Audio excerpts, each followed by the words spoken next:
Nós já falamos por aqui de muitos casos o qual homens imbuídos de ódio tiram a vida de outras pessoas. Mas hoje vamos abordar um crime cometido por uma mulher que teve sua honra afetada pela família de um famoso escritor brasileiro. Silvia Tibau foi a protagonista de uma história incomum para o período, pois tirou a vida de um homem que mexeu com a sua honra e sua honestidade. O crime causou muita polêmica no período e colocou em debate a seguinte questão: quais os limites da liberdade de expressão e do atentado contra a honra de pessoas em nosso país? Fala galera, aqui é Joel Paviotti do canal Iconografia da História e eu vim contar essa história trágica, mas curiosa para vocês. E antes de contar essa história, eu queria pedir o like de vocês, que se inscrevam no canal e ative o sininho. Para o que você está fazendo agora, tá? Pausa, vai lá, se inscreve, ativa o sininho e deixa seu like. O like é o pagamento vital do YouTube. Você já sabe a qualidade do nosso trabalho e muita gente tem assistido os vídeos aqui e não se inscreve. Galera, ajuda a engrossar a comunidade, bicho. A gente precisa.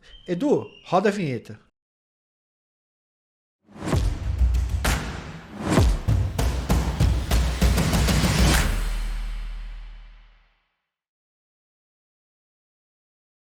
Galera, vamos lá. Essa é uma história de crime, família, jornalismo, tem um monte de coisa envolvida. Mário Rodrigues é um famoso jornalista brasileiro que fundou durante os anos 20 o famoso jornal A Crítica. A empresa empregava seus 3 filhos, Nelson Rodrigues, Roberto Rodrigues e Mário Filho. A publicação impressa, A Crítica, ficou conhecida como uma das mais corajosas do período. A família não tinha medo algum de publicar o que a edição final achasse que a população deveria saber. Às vezes a gente aqui, pessoal, faz uns vídeos e dá algumas informações que a gente acaba tirando na montagem, na edição, que fala assim, isso não saiu legal, a gente passa pelo jurídico e tal. Essa família e esse jornal não tinha isso. Eles publicavam qualquer coisa que eles achassem que deveriam publicar. Enquanto Nelson e Mário Filho cuidavam da parte de esportes e policial, Roberto Rodrigues era ilustrador principal e responsável pelo caderno que cobria escândalos da sociedade fluminense da época, ou seja, sociedade do estado do Rio de Janeiro. Você já deve estar se perguntando aí, né, pessoal? Pô, esse Mário Filho é o que deu nome pro Maracanã? É sim, pessoal, ele é considerado por muita gente um dos maiores jornalistas esportivos da história do Brasil. E o Mário Filho ajudou realmente a constituir a história do jornalismo brasileiro, toda a crônica esportiva brasileira. Agora que já conhecemos os homens jornalistas dessa história, vamos para as mulheres. Silvia Tibau era uma jornalista feminista bastante conhecida na cidade do Rio de Janeiro. Silvia era julgada pela sociedade por sua conduta reprovada pelas pessoas da época, do período. Ela se destacava pela independência e luta pelos direitos das mulheres e ela mostrava o tornozelo, tá? Ela usava uma saia que mostrava o tornozelo. É isso, tornozelo. Aquele período, em 1929, a gente vivia um movimento chamado Onda Feminista. As mulheres de todo o Ocidente lutavam pelo direito ao voto, que no Brasil só veio nos anos 30. Inclusive, na época, a mulher precisava, nessa período aí, a mulher precisava da autorização do marido até para sair da cidade. Silvia era casada com um empresário e médico chamado João Tibau Júnior, chamado de Dr. Tibau. E em determinado momento da relação, Silvia pediu desquite. Desquite, galera, era um dispositivo jurídico da época que permitia que as pessoas se separassem presencialmente, os corpos, mas o vínculo do casamento ainda existia, não era desfeito. Então a mina não podia casar novamente, só ficava sem marido mesmo. A lei do divórcio no Brasil só passou a existir em 1977, quase 40 anos depois dessa história que estamos contando aqui pra vocês, hein, mano. Na época, o pedido de desquite na elite carioca quase não existia. Silvia então pediu desquite e os jornais foram cobrir o que estava ocorrendo. E aí um monte de coisa começaram a especular, O Dr. Tibau era um dos médicos mais conhecidos da época. A Crítica, galera, jornal da família Rodrigues, fez uma reportagem sobre a separação e Roberto Rodrigues, que era o desenhista da Crítica, irmão do Nelson Rodrigues, ilustrou a capa do jornal com uma caricatura de Silvia, tendo as pernas massageadas por um famoso médico, que segundo a publicação, era pivô do término do matrimônio ali da Silvia com o Dr. Tibau. Silvia, ao saber da reportagem, foi até o jornal e pediu que não publicassem, pois além de sujar sua reputação, o caso não era real e poderia atrapalhar a decisão do desquite na justiça. Mário Rodrigues, o dono do jornal, pai do Nelson Rodrigues, do Roberto e do Mário Filho, o proprietário, disse que não iria mais colocar a notícia em circulação, mas ficou tirando sarro da mina. Mas ele falou, olha, tudo bem, nós entendemos isso e tal, a gente não vai mexer com a sua honra, fica tranquilo, eu vou pedir para não publicar. Mas não foi isso que fez. No outro dia,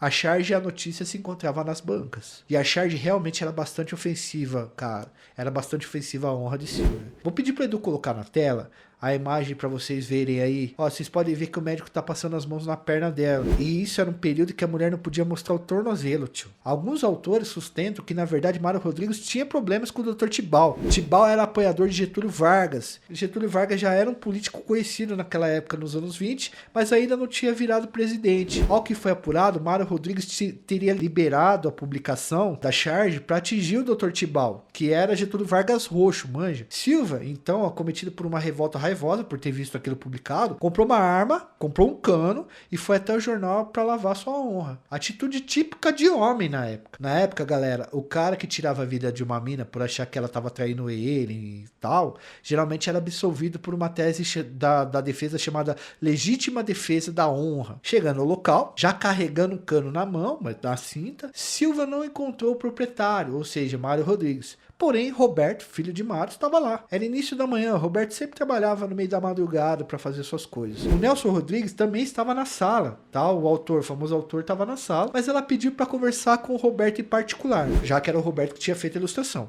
Eles foram para uma sala reservada. Lá nessa sala, os dois tiveram uma conversa que, segundo a versão de Silvia, teria sido bastante agressiva e ela disparou contra o Roberto, levando o jornalista a óbito. Mas é impossível saber o que aconteceu ali, porque a gente só tem a versão da moça que tirou a vida do cara. Do Roberto não teve. O falecimento de Roberto foi um escândalo. Silva foi detida porque, né, sentou o dedo no cara. Ela foi presa na casa de detenção do Rio de Janeiro e os jornais passaram a se posicionar sobre o crime. Aliás, ela foi presa na hora, pois naquela época policiais viviam em redação de jornais, tá? Tinha um inspetor ali no momento do crime dentro do jornal conversando sobre crimes com o Nelson Rodrigues. Nelson viu o corpo do irmão já desfalecendo, ainda quente, tá ligado? Aquilo nunca saiu da mente dele. Após o crime, a sociedade carioca da época tomou partido. Parte defendia Silva, não, ela tá certa em lavar a honra dela. Outra parte queria a caveira dela. Como uma mulher matando um homem. Teve um colunista da época que escreveu o seguinte, abre aspas, o que fizeram com Silvia e Dr. Tibau foi errado, mas onde já se viu uma mulher tirar a vida de um homem dessa forma? Fecha aspas. A morte de Roberto foi impactante para a família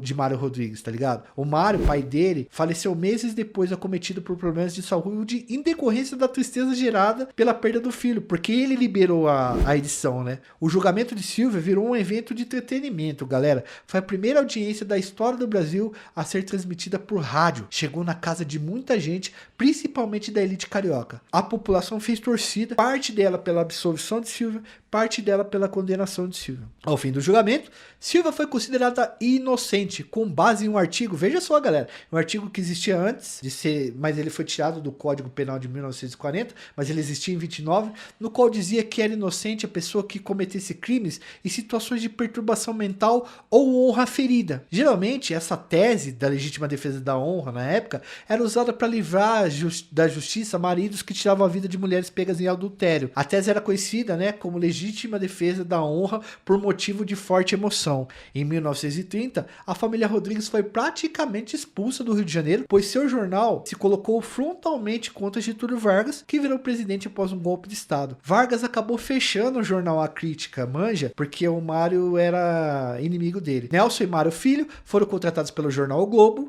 e Rodrigues virou um dos maiores escritores do século XX, maiores escritores brasileiros do século XX, principalmente de crônica de novelas. Tendo criado em suas obras personagens e histórias trágicas envolvendo relacionamentos amorosos e mulheres. Galera, quem aqui conhece a obra de Nelson Rodrigues sabe do tom trágico da obra dele, do quanto ele tira sarro um pouco, ou ele narra as tragédias da elite carioca, muito por conta dessa questão do crime que aconteceu com o irmão dele, que teve toda a sociedade de elite carioca e fluminense envolvida. A gente tem vários contos dele como A Dama de Lotação e vários outros que acabam em tragédia, engraçadinho, acabam em tragédia, e a mulher parece ser o centro dessa tragédia, né? Olha como é que esse crime mexeu com o Nelson Rodrigues. Veja esse relato feito no Correio da Manhã, por ele mesmo, pelo Nelson Rodrigues, quando ele estava reescrevendo as memórias dele, e ele fala do momento em que ele perdeu o irmão. Abre aspas, o autor falando: minha mãe quase enlouqueceu, meu pai faleceu, e em seguida, eu e meus irmãos e minhas irmãs uivavam.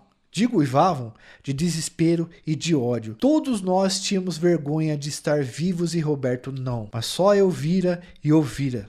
Só eu fora testemunha ocular e auditiva de tudo. De vez em quando, antes de dormir, começo a me lembrar. 26 de dezembro de 1929. E as coisas tomam uma nitidez desesperadora. A memória deixa de ser intermediária entre mim e o fato, entre mim e as pessoas, e eu estou em relação física direta com Roberto, os outros e os móveis. Essa é a fala de Nelson Rodrigues sobre o seu irmão e a perda do seu irmão.